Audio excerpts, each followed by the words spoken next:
اللهم صل على سيدنا محمد وعلى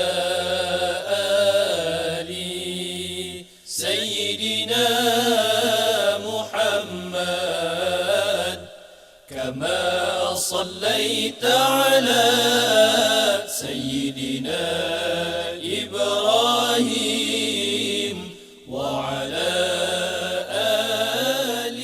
Assalamualaikum warahmatullahi wabarakatuh. Bismillahirrahmanirrahim. Alhamdulillahi rabbil alamin. Wassalatu wassalamu ala ashrafil anbiya'i wal mursalin Sayyidina Muhammad wa ala alihi wa sahbihi ajma'in. Rabbi syrah li sadri wa yassir li amri wahlul 'uqdatam min lisani yafqahu qawli. Auda penonton, muslimin dan muslimat yang dihormati. Alhamdulillah, syukur kehadrat Allah Subhanahu wa taala, dengan limpah kurnianya jua kita telah pun selesai mengerjakan ibadat puasa di bulan Ramadan. Dan sudah setentunya kita rasa amat bersyukur dan bergembira dengan kedatangan bulan Syawal, iaitu bulan kemenangan bagi seluruh umat Islam dan bagi mereka yang benar-benar menghayati Ramadan. Jadi dalam kesempatan ini, saya akan membincangkan mengenai dengan tajuk menghayati Aidul Fitri. Auda penonton sekalian, Aidul Fitri merupakan hari yang berkat dan hari yang hanya terkhusus bagi kaum muslimin dan juga merupakan satu syiar. Maka ada cara dan adabnya yang tersendiri yang perlu diikuti seperti mana yang telah digaris pandukan oleh syarak. Di negara kita khususnya, sebaik saja diumumkan hari raya jatuh pada malam tersebut, sejurus itulah kedengaran bunyi-bunyi mercun yang dipasang bagi menyemarakkan lagi musim perayaan ini. Pada kebiasaannya, perkara ini dilakukan oleh golongan muda dan kanak-kanak. Di samping itu juga, lagu-lagu hiburan terus berkumandang, diikuti dengan pesta-pesta sehingga beberapa hari untuk memeriahkan lagi suasana sambutan hari raya. Perkara ini adalah satu perkara yang bertentangan dengan kehendak syarak dan bercanggah dengan sunnah baginda sallallahu alaihi wasallam yang perlu diperbetulkan. Sama ada sedar atau tidak, pada hakikatnya dengan melakukan perkara sedemikian, kita seolah-olah meniru sesuatu kaum atau agama lain bagaimana cara mereka merayakan hari kebesaran atau perayaan mereka. Walhal umat Islam sangat dilarang dari meniru dan mengikut-ngikut. Jadi bagaimanakah yang sepatutnya kita sebagai umat Islam menyambut hari raya? Pada malam hari raya Aidul Fitri, umat Islam disunatkan untuk melaungkan takbir. Waktu melaungkan takbir itu bermula selepas terbenamnya matahari sehinggalah imam mengangkat takbiratul ihram untuk menunaikan sembahyang hari raya. Walau bagaimanapun, menurut pendapat yang ashah, takbir hari raya fitrah itu tidak disunatkan sebaik sahaja selesai menunaikan sembahyang. Ini berbeza dengan takbir bagi hari raya Adha, di mana ia disunatkan setiap kali selepas menunaikan sembahyang dan berterusan sehingga selesai menunaikan sembahyang asar pada hari tasyrik yang terakhir. Takbir pada hari ini disyariatkan bukan saja semata-mata untuk memeriahkan suasana hari raya, bahkan ia lebih daripada itu. Takbir merupakan lambang kesyukuran kita kepada Allah Subhanahu wa taala dengan anugerah yang dikurniakannya, dan ia juga merupakan perkara ibadah. Mereka yang menghidupkan malam ini akan diberikan ganjaran pahala oleh Allah Subhanahu wa taala, kerana malam Aidul Fitri adalah di antara malam-malam yang sunat dihidupkan dan ditakmirkan selain dari malam-malam Aidul Adha, awal Rajab dan Jumaat, kerana di dalamnya ada saat dan ketika doa dikabulkan. Auda muslimin muslimat yang saya hormati, apakah perkara sunat yang dilakukan pada pagi hari raya pula? Pada pagi Aidul Fitri pula disunatkan mandi, iaitu berniat kerana kedatangan Aidul Fitri, bukannya saja membersihkan diri tanpa disertai niat. Perkara sunat mandi ini bersumberkan hadis yang ditakhrijkan oleh Ibnu Majah bahawa Rasulullah sallallahu alaihi wasallam melakukan mandi pada hari raya fitrah dan hari raya adha. Di samping itu, sunat memakai bau-bauan yang harum, membersihkan diri dengan bergunting rambut, memotong kuku, dan menanggalkan bau yang tidak sedap. Sunat juga memakai pakaian yang paling elok dan terbaik dari pakaian-pakaian yang dia ada, dan yang paling afdal ialah warna putih serta memakai serban. Perkara-perkara sunat ini hanya khusus bagi kaum lelaki. Selain itu, disunatkan sebelum pergi ke masjid untuk menunaikan sembahyang hari raya, memakan buah kurma dengan bilangan yang ganjil.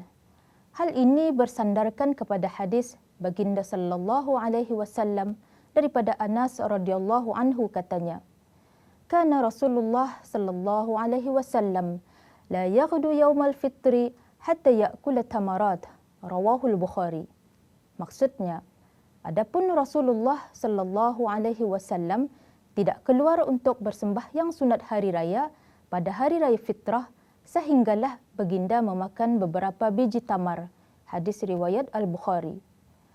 Menurut riwayat daripada Anas radhiyallahu anhu lagi, bahawa baginda memakannya dengan bilangan yang ganjil.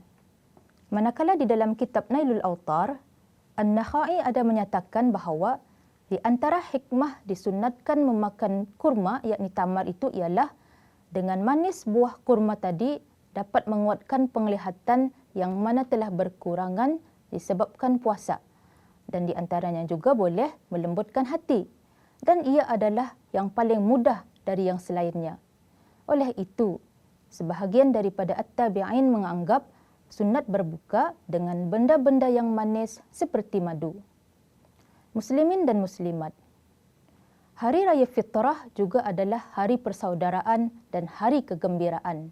Di hari ini, disunatkan sesama Islam saling mengucap tahniah dengan doa mendoakan di antara satu sama lain, seperti mengucapkan, "Taqabbalallahu minna wa minka." Artinya, semoga Allah menerima daripada kita dan menerimanya daripada kamu. Hukum sunat mengucapkan tahniah di hari raya ini diperakui oleh Imam Ibn Hajar rahimahullah. Adapun maksud dari kalimah tahniah yang berbentuk doa ini membawa makna semoga diterima puasa dan amal kebajikan yang dibuat di bulan Ramadan. Ada muslimin muslimat yang dikasihi Allah Subhanahu wa taala. Hari raya orang Islam berbeza sekali konsepnya dengan hari raya orang bukan Islam. Apatah lagi ia disambut sebaik sahaja selesai menunaikan ibadah puasa. Kalau orang-orang bukan Islam berhari raya hanya sekadar untuk berhibur dan bergembira, walau ada kaitan dengan unsur keagamaan, maka kita sebagai umat Islam bukan itu cara dan konsepnya.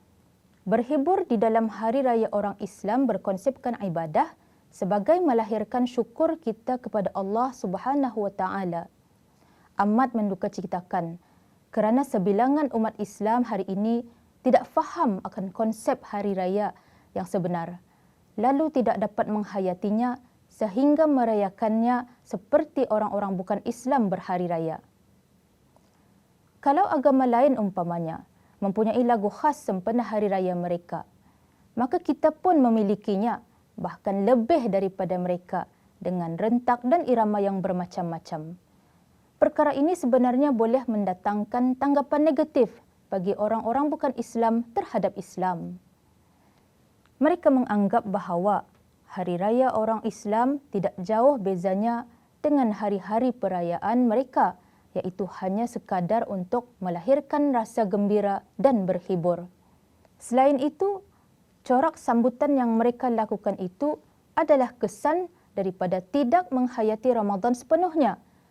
Kerana Ramadan adalah bulan qanaah yang mampu menghindarkan kita daripada sikap boros dan berlebihan di dalam menyambut Aidul Fitri.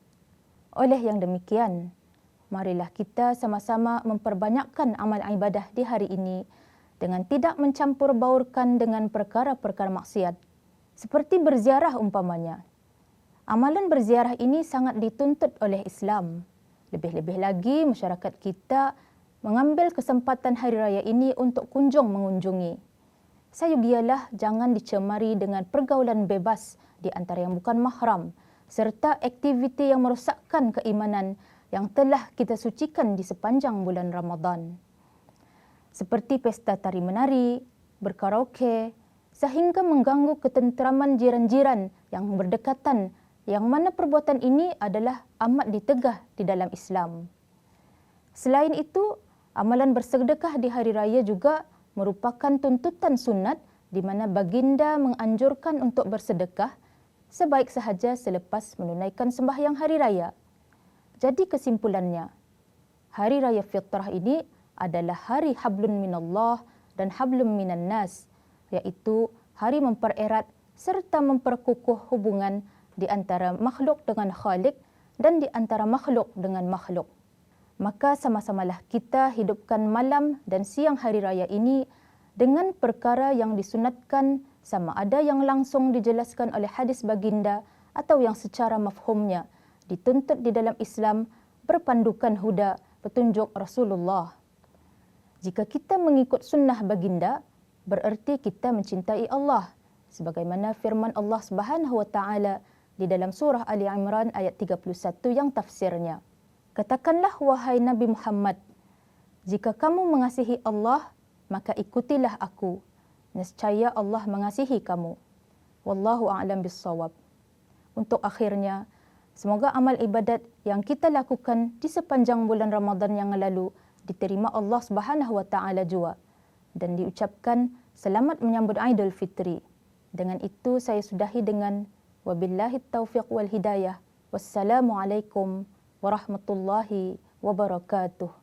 Allahumma salli ala Sayyidina Muhammad wa ala